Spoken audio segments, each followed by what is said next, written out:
Então, vocês vão ter a liberdade de fazerem perguntas a respeito do nascimento de Jesus, do Natal. Perguntas que os nossos telespectadores gostariam de saber. Bem, a Anunciação, né? Sim, bem. O episódio em si, né? Pode nos explicar isso de uma forma exegética? Bem, a Anunciação que nós celebramos com a igreja, não hoje, mas 9 meses atrás, 25 de março, é uma página lucana, é uma página escrita por São Lucas. É evidente que Lucas escreveu aquela página mais ou menos à época de Mateus, pelos anos 85, ou seja, havia mais de 85 anos que tudo tinha acontecido. Lucas não estava lá, não esteve lá, mas ele descreve a partir de topos, a partir de clichês literários do Antigo Testamento, a anunciação a Maria em 2 momentos. Messias será seu filho, primeiro momento, segundo momento, filho de Deus. Claro, Lucas coloca esta anunciação na boca do anjo Gabriel. Por quê? Porque Gabriel é aquele que anunciou no livro de Daniel, se estão lembrados, capítulo 9 de Daniel, a famosa semana de anos, 70 semanas de anos, para que o ungido fosse consagrado. Isto no livro de Daniel é-lhe revelado por Gabriel. A meu ver, querendo mostrar o cumprimento daquilo, Lucas insere na anunciação de Maria o anjo Gabriel. É claro que, entendido assim, nós captamos o modo como Lucas quis transmitir. O que está por detrás do texto? Por detrás do texto está uma revelação pessoal, íntima, de Deus a Maria, que nós nunca saberemos como foi. Por quê? Porque um contato íntimo e pessoal de Deus com alguém é algo tão íntimo que é inexplicável, inenarrável, não existem palavras para transmitir. Lucas compôs um texto através da sua teologia, tentando explicar o inexplicável.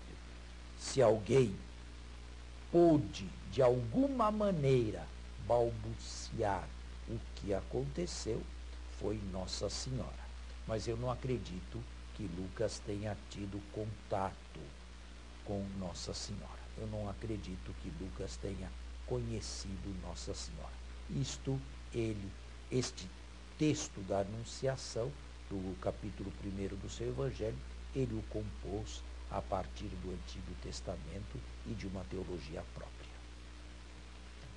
Padre Fernando, eu gosto muito quando o senhor fala sobre a colocação de hoje do presépio, que foi São Francisco que deu essa conotação que nós temos.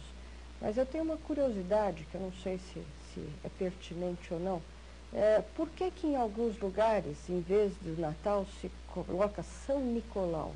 Onde que existe essa... Este São Nicolau é um bispo tradicionalmente colocado no século IV ou V na região anglo-saxônica. Que eu saiba, ele é muito venerado e popular na Holanda. Não sei se na Alemanha também. Na Holanda, sem dúvida alguma. Quando a Holanda era profundamente católica, sabe? Porque hoje é um desastre, não é? Pois é, mas um desastre também. Os católicos lá houve, depois do concílio lá na Holanda, um verdadeiro debacle da Igreja Católica, mas era um santo sentido e até hoje, acredito eu, pelo menos era assim há 40, 50 anos atrás, as crianças recebiam presente de São Nicolau. No dia 6 de dezembro se celebra a sua festa, já passou uns dias atrás. Não é? E na Itália, também tradição, só é Santa Luzia. As crianças recebem presente no dia de Santa Luzia, que é dia 13 de dezembro. Também já passou. Por que esta tradição? Eu não saberia dizer aos telespectadores. E na Espanha, as crianças se costuma presentear no Dia dos Reis Magos, 6 de janeiro, que é uma festa muito sentida lá na Espanha. Aqui no Brasil nem mais é feriado, não é? No meu tempo de criança era ainda, agora deixou de ser. A Epifania é celebrada no primeiro domingo de janeiro, após 1º de janeiro. Este ano, quer dizer, o que vai entrar agora, dia 1º de janeiro é a Mãe de Deus, sábado, e acredito que domingo seguinte, o domingo, seja o domingo da Epifania, 2 de janeiro. Então, interessante, né? E justamente o São Francisco, que deu origem a todo esse presépio que a gente tem hoje, né? Ninguém fala nele nesta época, Não, né? não. Se bem que na Itália, e sobretudo quem vai a Assis nesses tempos, nota presépios magníficos, feitos com arte, com classe, muitos presépios bonitos na região de Assis, que é a região de São Francisco. O primeiro presépio não foi em Assis que ele fez, foi 2 anos antes da morte, na cidade de Greccio, perto de Roma. Muito bem. Por falar em presentes, dia de reis, essa tradição, então, dos reis magos que levam os presentes para o menino Jesus, né? Qual o significado disso dentro do Evangelho? Este texto se encontra no capítulo 2 de São Mateus, versículos 1 a 12. Tendo Jesus nascido em Belém da Judéia, magos vieram do Oriente. O texto não fala reis, né?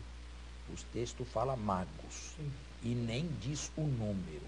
Reis e o número 3 foram colocados por uma tradição não bíblica. Bem, neste conto popular de Mateus, uma verdadeira Haggadah, que não é preciso assumir historicamente,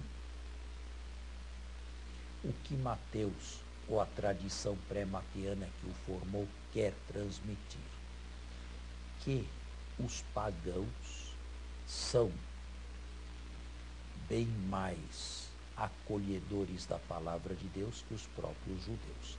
Esses magos que vieram do Extremo Oriente antecipam os pagãos de todos os tempos. Neste mesmo evangelho, Mateus fará Jesus dizer: virão muitos do Oriente e do Ocidente e se assentarão à mesa com o Deus de Abraão, Isaque e Jacó, e os filhos do reino serão postos para fora. Estes 3 magos nos representam, digamos, no conto de Mateus. Eles são os antecipadores dos gentios que entraram em massa depois, nos anos 85, quando esta comunidade estava formada e para a qual Mateus estava escrevendo este evangelho. Para mim, é esta a verdade profunda do texto e da celebração. Os pagãos, por vontade de Deus, não são mais excluídos das suas promessas de salvação. Aliás, é o texto da segunda leitura da liturgia do dia da Epifania, tirada de uma carta deuteropaulina, a carta aos Colossenses. É o grande mistério de Deus que não deixa ninguém sem a revelação. Melhor, que se revela a todo ser de boa vontade. No texto de Mateus, enquanto estes são dóceis, procuram e vão, sem a escritura, porque eram pagãos apenas guiados pelos astros. Em Jerusalém, Herodes e a classe dirigente sacerdotal procura matar a criança. É o contraste, é o paradoxo. E o que se lê naquele capítulo 2 nada mais é do que o preâmbulo que vai acontecer no final deste evangelho. Fora com ele, crucificam. Seu sangue caia sobre nós e sobre os nossos filhos. Primeira e segunda geração. A segunda geração, a geração da destruição de Jerusalém no ano 70. A Bíblia, os evangelistas falam sobre o nascimento de Jesus e depois falam ainda alguma coisa no início da vida dele, né? Para depois silenciarem totalmente, né? Lucas fala da apresentação no templo, 40 dias depois, e de um episódio acontecido quando Jesus teria 12 anos. São episódios mais teológicos, melhor, mais cristológicos do que propriamente históricos. Os 2 capítulos da infância devem ser lidos com cuidado, do ponto de vista da história. Para o resto, não. Mas aqui a teologia tem um certo avanço sobre a historicidade. E fora também da Bíblia, nos escritos dos teólogos, dos evangelistas, se fala alguma coisa sobre esse período? Os canônicos, os evangelhos canônicos não falam nada. Os apócrifos do 2º século tentam preencher lacunas. Mas é claro que aí entra a fantasia e não há nada de historicamente comprovado. Agora vamos fazer o nosso intervalo e continuamos.